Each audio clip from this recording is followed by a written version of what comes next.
प्रथम ज्योतिर्लिंग सोमनाथ के प्रादुर्भाव कथा था, उसकी महिमा।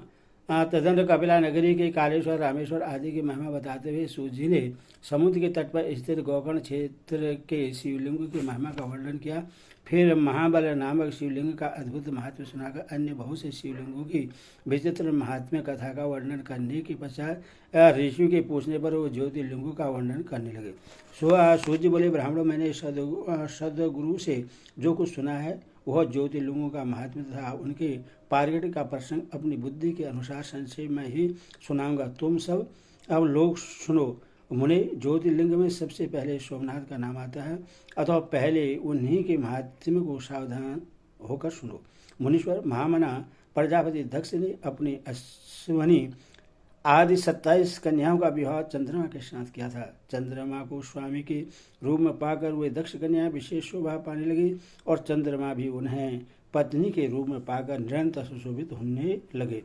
उन सब पत्नियों में भी जो रोहिणी नाम की पत्नी थी, एकमात्र वही चंद्रमा को जितनी प्रिय थी उतनी दूसरी कोई पत्नी कदापि प्रिय नहीं थी।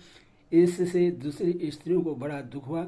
वे सब अपने पिता की शरण में गए। वहां जाकर उन्होंने जो भी दुख था उससे पिता को निवेदन किया। जो वह सब सुनकर दक्ष भी दुखी हो गए और चंद्रमा के पास आकर शांतिपूर्वक बोले। दक्ष ने कहा, कलानिधि, तुम निर्बल कुल में उत्पन्न हुए हो। तुम्हारे आश्रय में रहने वाली जितनी भी स्त्रियां हैं उन सब के प्रति तुम्हारे मन में न्यूनाधिक भाव क्यों है? तुम किसी को अधिक और किसी को कम प्यार क्यों करते हो? अब तक जो किया सो किया, अब आगे फिर कभी ऐसा विषमतापूर्ण बर्ताव तुम्हें नहीं करना चाहिए, क्योंकि उससे नर्क देने वाला बतलाया गया है। सूर्य जी कहते हैं, हे महर्षि, अपने दामाद चंद्रमा से स्वयं ऐसी प्रार्थना करके प्रजापति दक्ष घर को चले गए।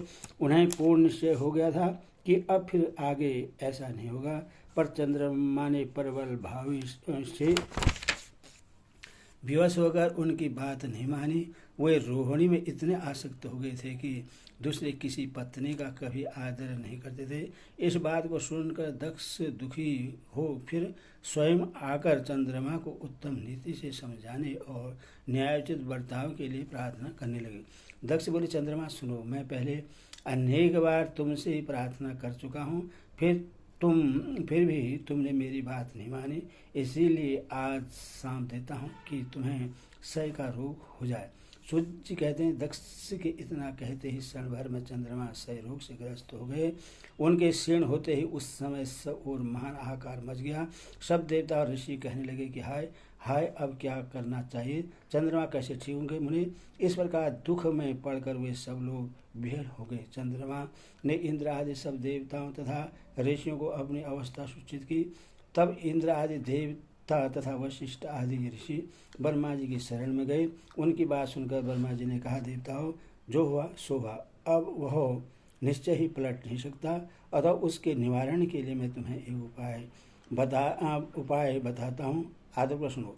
चंद्रमा देवताओं के साथ प्रभास नामक शुभ क्षेत्र में जाएं और वहाँ मृत्युंजय मंत्र का विधिपूर्वक अनुष्ठान करते हुए भगवान शिव की आराधना करें। अपने सामने शिवलिंग की स्थापना करके वहाँ चंद्रदेव नित्य तपस्या करें। इससे प्रश्न होगा, शिव उन्हें क्षय रहित कर देंगे। तब देवताओं तथा ऋषियों के कहने से ब्रह्मा जी की आज्ञा के अनुसार चंद्रमा ने वहाँ 6 महीने तक निरंतर तपस्या की। मृत्युंजय मंत्र से भगवान विष्णुध्वज का पूजन किया। 10 करोड़ मंत्र का जप और मृत्युंजय का ध्यान करते हुए चंद्रमा वहाँ स्थिर चित्त होकर लगातार खड़े रहे। उन्हें तपस्या करते देख भक्तवर्ष भगवान शंकर प्रसन्न हो उनके सामने प्रकट हो गए और अपने भक्त चंद्रमा से बोले। शंकर जी ने कहा, चंद्रदेव, तुम्हारा कल्याण हो, तुम्हारे मन में जो अभिष्ट हो वह वर मांगो। मैं प्रसन्न हूँ, तुम्हें संपूर्ण उत्तम वर प्रदान करूँगा। चंद्रमा बोले, देवेश्वर, यदि आप प्रश्न हैं तो मेरे लिए क्या असाध्य हो सकता है? ताई पर हो शंकर, आप मेरे शरीर के इस क्षय रोग का निवारण कीजिए। मुझसे जो अपराध बन गया है उसे क्षमा कीजिए। शिव जी ने कहा, चंद्रदेव, एक पक्ष में प्रतिदिन तुम्हारी कला क्षीण हो और दूसरे पक्ष में फिर वह निरंतर बढ़ती रहे। तदनंतर चंद्रमा ने भक्तिभाव से भगवान शंकर की स्तुति की। इससे पहले निराकार होते हुए वे भगवान शिव फिर साकार हो गए। देवताओं पर प्रश्न हो उस क्षेत्र क्षेत्र के महात्म्य को बढ़ाने तथा चंद्रमा के यश का विस्तार करने के लिए भगवान शंकर उन्हीं के नाम पर वहाँ सोमेश्वर कहलाए और सोमनाथ के नाम से तीनों लोकों में विख्यात हुए। ब्राह्मणों सोमनाथ का पूजन करने से वे उपासक के क्षय और कोढ़ आदि रोगों का नाश कर देते हैं।